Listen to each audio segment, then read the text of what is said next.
Assalamu alaikum. Alhamdulillah halbi anne abe nyogona dungale kola.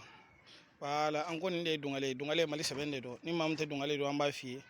Dungale do kone makone morde ko mba fika moria barade kenni no ngo ngire ka semeni kere me moria jumanke wotma moria munu me moria ke ulde akere ya. Bon nje nda do uldala. Dungale ibaro ko mi fle bara nyuma ni ba fika ke ko be ba mangambe ba no fe quoi. Wala anyan tayra ala mana fem kan yode do. Dungale semende do. Ala ya doni daunde ma.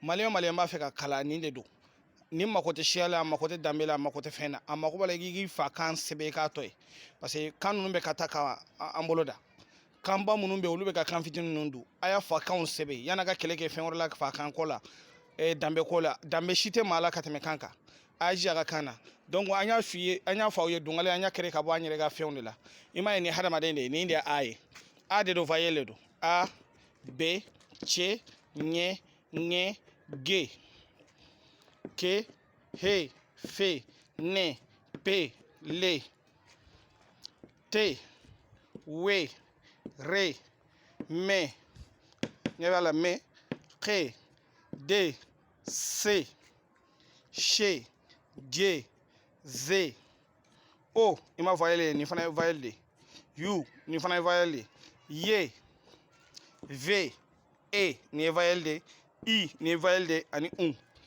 ni kolo 10 kolo 20 ani 9 nin de dungale jɔn fɛn donc a ye ka kalan kɛ o de ka fisa an bɛɛ ma ni maa min b'a fɛ kalan kɛ 92 36 36 42 ok merci beaucoup.